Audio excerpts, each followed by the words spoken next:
வீடியோக்குள்ளே போகிறதுக்கு முன்னாடி நம்ம ராமச்சந்திரன் துர்கா என் யூடியூப் சேனல் சப்ஸ்கிரைப் பண்ணிக்கோங்க, பெல் பட்டனையும் கிளிக் பண்ணிக்கோங்க. மேலும் இந்த பதிவு பிடிச்சிருந்தால் லைக் பண்ணுங்கள், ஷேர் பண்ணுங்கள், கமெண்ட் பண்ணுங்கள். நன்றி.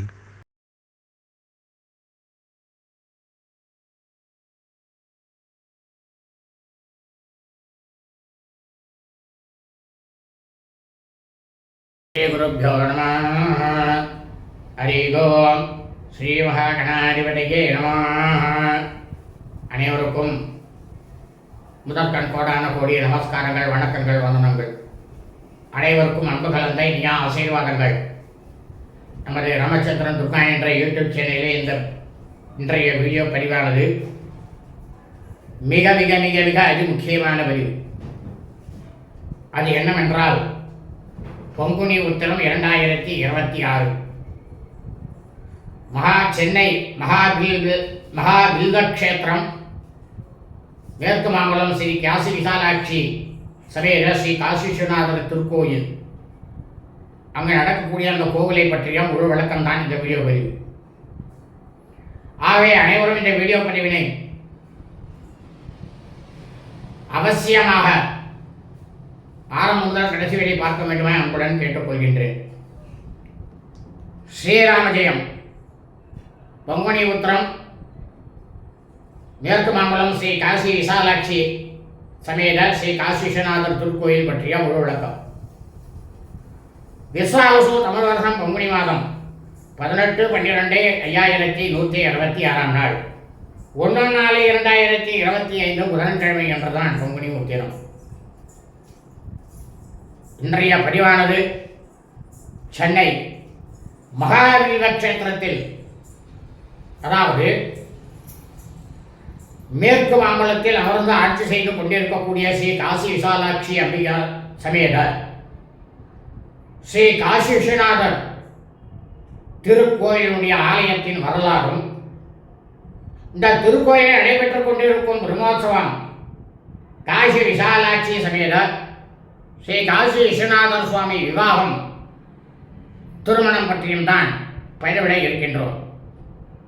ஆகவே அடியனுடைய அனைத்தாம் நீங்கள் மெய்யன்பர்களும் இந்த வீடியோ பதிவினை ஆரம்பம் முதல் கடைசி வரை முழுவதுமாக பார்த்து ஸ்ரீ காசி விசாலாட்சி சமேத ஸ்ரீ காசி விஸ்வநாத சுவாமியினுடைய பரிபூர்ண கிருபா கடாட்சத்தையும் பரிபூர்ண ஆசியும் பெற்று தாங்களும் தங்களது குடும்பத்தை சார்ந்தவர்களும் மிக மிக மிக மிக க்ஷேமமாகவும் சௌக்கியமாகவும் சகல ஐஸ்வர்யத்துடனும் சசந்தான பாக்கியத்துடனும் இருக்க வேண்டுமாய் தாங்கள் அனைவரையும் அன்புடன் கேட்டுக்கொள்கின்றேன்.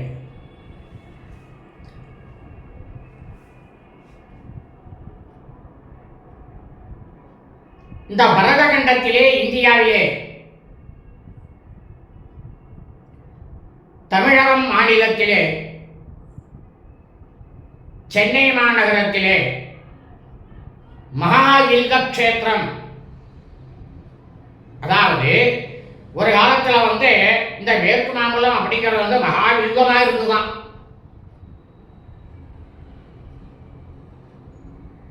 ஒரே பில்கம் தான். ஆனால் தான் அது பேர் நாளடைவில் இந்த மகாபில்கம்ங்கிறது மாம்பலம்னு மாறிது.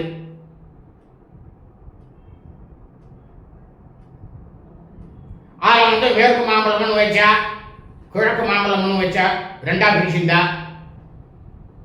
அதுக்கப்புறம் புது மாம்பலம்னு மாறிட்டு, அதுக்கப்புறம் இப்போ தியாகராய நகர், டி நகர்னு இருக்கு. ஆனால் இந்த மேற்கு மாம்பலம்னே இருக்கு.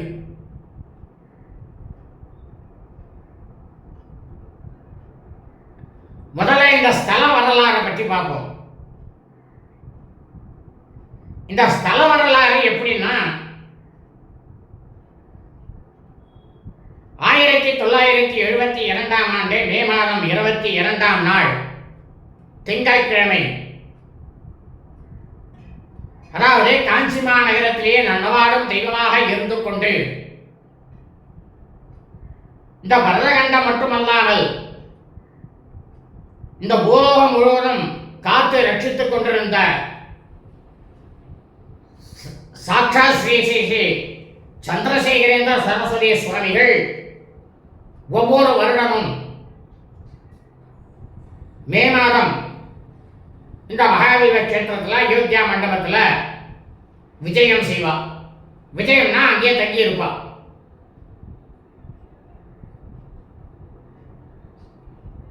அப்போ மகாபெரிவா என்ன பண்ணா,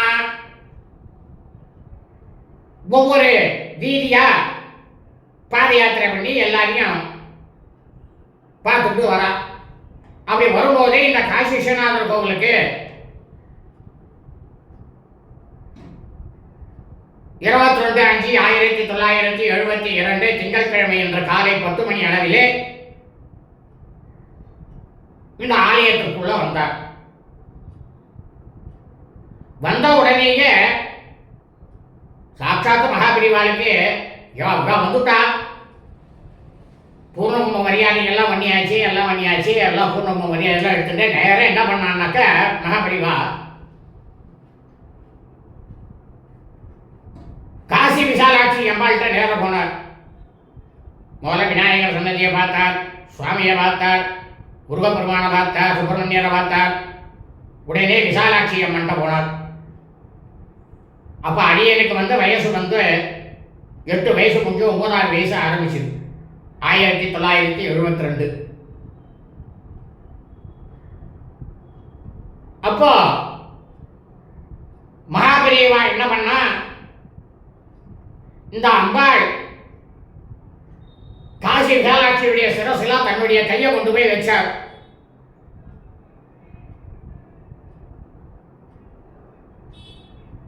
சிரசில கையை வச்சு சாட்சாத் ஆதிபராசக்தியாக இருக்கக்கூடிய லலிதா பரமேஸ்வரனுடைய பீஜாட்சர மந்திரமாக இருக்கக்கூடிய ஓம் ஐம் கிரீம் ஸ்ரீம் அந்த பீஜாட்சர மந்திரங்களை அம்பாளுடைய சிரசிலே வைத்து ஜபம் செய்து அம்பாளை அங்கே நிலைநிறுத்தினார். நிலைநிறுத்தின உடனேயே என்ன சொன்னார் தெரியுமா? எல்லாருக்கும் அங்க இருக்கக்கூடிய பக்தர்கள் எல்லாருக்கும், உங்களுக்கு எல்லாம் இந்த ஆலயத்தை பற்றி தெரியுமா? இது எப்பேற்பட்ட ஆலயம் தெரியுமா உங்களுக்கெல்லாம்? நமக்கு என்ன தெரியும்? அவ சொன்னா நாம கேட்டுக்க போறோம். அப்ப சொன்னார் மகாபெரியவர், இந்த ஆலயமானது நேரா பார்த்தல குழந்தை பார்த்துட்டு இருக்கா பார்த்தீங்களா? காசியில எப்படி காசி விசாலாட்சி விஸ்வநாதர் விசாலாட்சியானவள் எப்படி அந்த கங்கா நதியை பார்த்து கொண்டிருக்கின்றாளோ அதுபோல இவள் கங்கை நதியை பார்த்து கொண்டிருக்கிறாள் பார்த்தீங்களா? இதுதான் அமைப்பு.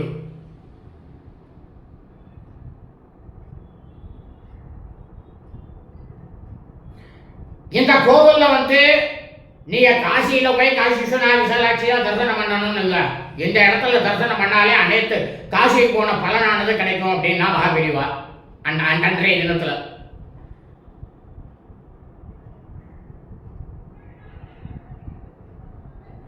அங்க அம்பாள் சன்னதிக்கு எதிர வேலை பார்த்தேன்னா மீன் சின்னம் இருக்கும்.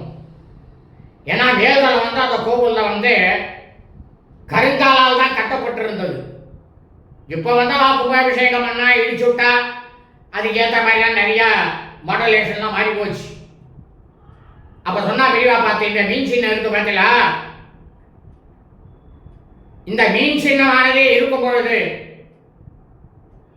இந்த ஆலயமானது பாண்டிய மன்னர்கள் ஆளும் காலத்திலே அவருடைய பரம்பரையில் வந்தவர்களால் நிர்மாணிக்கப்பட்டது.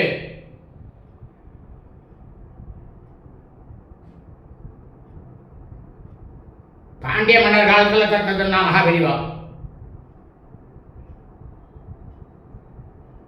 இப்ப இந்த அம்பாள் விசாலாட்சியாச்சு, மீனாட்சியாச்சு, காமாட்சியையே தனக்கு இருதயத்தில் வைத்துக் கொண்டிருக்கக்கூடிய மகாபெரிவா காமாட்சியையும் கொண்டு நிறுத்திட்டா. அப்ப அந்த கோவில்ல எவ்வளவு பவர் இருக்கு பார்த்தீங்களா? காஞ்சி காமாட்சி, காசி விசாலாட்சி, மதுரை மீனாட்சி 3 பேருமே அந்த கோவில்ல விசாலாட்சி கிட்ட இருக்கா.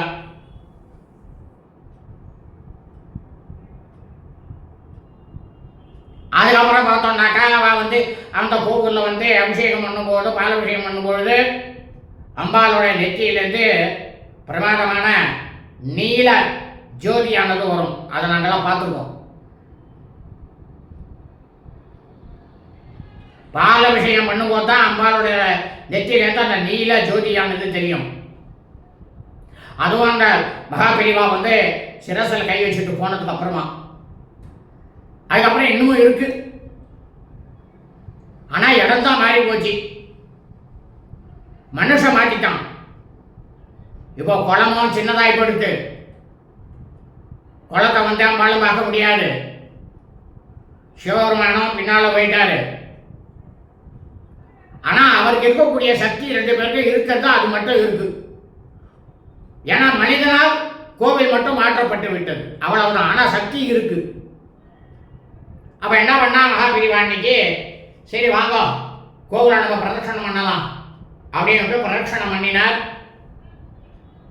அப்படி பிரதட்சணம் பண்ணும்போது அம்பாள் சன்னதிக்கு பின்னால கிரந்த எழுத்துல செவுத்திலேயே எழுதியிருந்தது.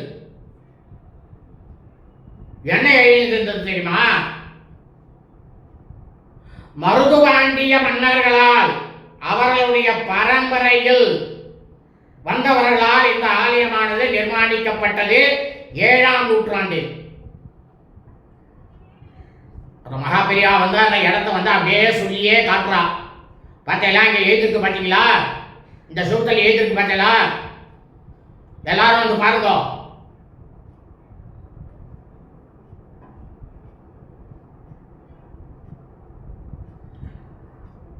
அந்த மேற்கு மாம்பலம் காசி விஸ்வநாதர் கோவில் 7ஆம் நூற்றாண்டு. இது எத்தனாம் நூற்றாண்டு? 26. அப்ப 7ஆம் நூற்றாண்டுல கட்டின கோவில் என்னாச்சு? இப்ப அவன் பின்னால அந்த இதெல்லாம் எல்லாத்தையும் அழிச்சுட்டான். ஏன்னா மனுஷன் இப்ப அதெல்லாம் இருக்கக்கூடாது அப்படின்னு எல்லாத்தையும் அழிச்சுட்டான். எல்லாத்தையும் ஆதாரம் எல்லாம் போயிடுத்து. ஆனா உண்மையிலேயே அந்த இடமானது அப்படியேதான் இருக்கு. அதை ஒண்ணும் பண்ண முடியல யாராலையும். கோவில் இடத்தை ஒண்ணும் பண்ண முடியல.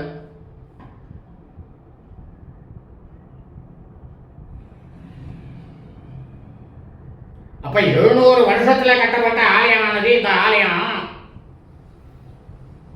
அதனால இதை உடனடியா புனர்தரணம் பண்ணி கும்பாபிஷேகம் பண்ணுங்கோ.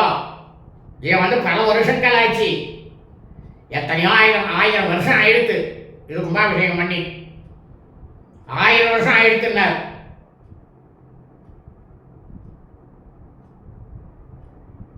அதுக்கப்புறமா இப்பதான் கும்பாபிஷேகமா ஆச்சு. இதை நான் என்னுடைய காலத்தில் இருக்கும்போது, அதாவது 25ஆம் நூற்றாண்டுலேருந்து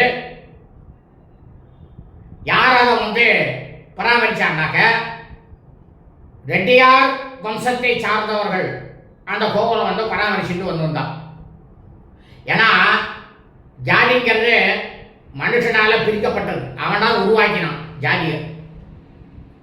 வேதம் உருவாக்கல, சாஸ்திரம் உருவாக்கல, எதுவும் உருவாக்கல. நான் செஞ்சியாது நான் இது அவன் உருவாக்கினது 4 நாள் தான். மனு சாஸ்திரத்துல மனோ தர்மசாஸ்திர இந்தியில 4 நாள் தான். பிராமணன், கத்திரியா, வைசியம், சூத்திரன் 4 நாள் வர்ணம் தான், ஜாதி கிடையாது.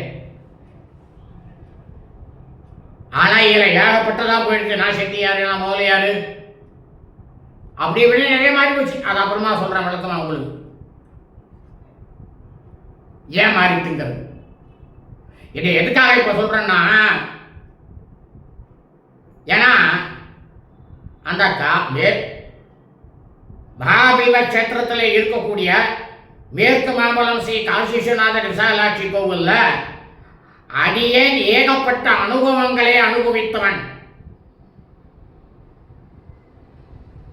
சுவாமியுடைய அனைத்து அனுபவங்களையும் அனுபவித்தவன் அடியேன்.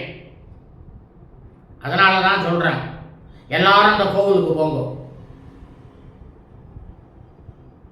எல்லாரும் போங்க. இன்னைக்கும் சரி, அனைத்து ஆலயங்களிலும் சுவாமிக்கு நம்ம அர்ச்சனை கட்டுட்டு போறோம்னா வாயால மந்திரத்தை சொல்லி அஷ்டோத்திரத்தை சொல்லி பண்ண மாட்டான் எந்த கோவில்லையும். ஆனா அந்த காசி விஸ்வநாதர் கோவில மட்டும்தான் இன்னைக்கும் சரி, யாரு போனாலும் அஷ்டோத்திரம் வாயால பிரமாதமா மந்திரம் சொல்லி சொல்றா சுவாமிக்கு. மற்ற எந்த கோவிலையும் கிடையாது. அனாலப்பட்ட வடபழனி கோவிலையும் கிடையாது. ஆனா இங்க செய்யறான், அதை கடைபிடிச்சிட்டு இருக்கா. ஆகவே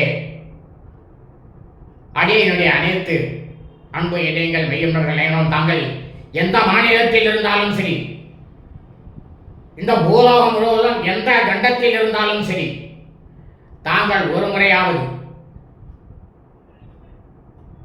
சென்னை மகாவில்வ கஷேத்திரமாக இருக்கக்கூடிய மேற்கு மாம்பலம் ஸ்ரீ காசி விஸ்வநாதர் விசாலாட்சி சமேத ஸ்ரீ காசி விஸ்வநாதர் கோவிலுக்கு நிச்சயமா அனைவரும் போய் ஸ்ரீ காசி விசாலாட்சி சமேத விஸ்வநாதேஸ்வர சுவாமியுடைய பரிபூர்ண கிருபா கடாட்சத்தையும் பரிபூர்ண ஆசியும் பெற வேண்டுமாய் தாங்கள் அனைவரையும் மீண்டும் அன்புடன் கேட்டுக்கொள்கின்றேன்.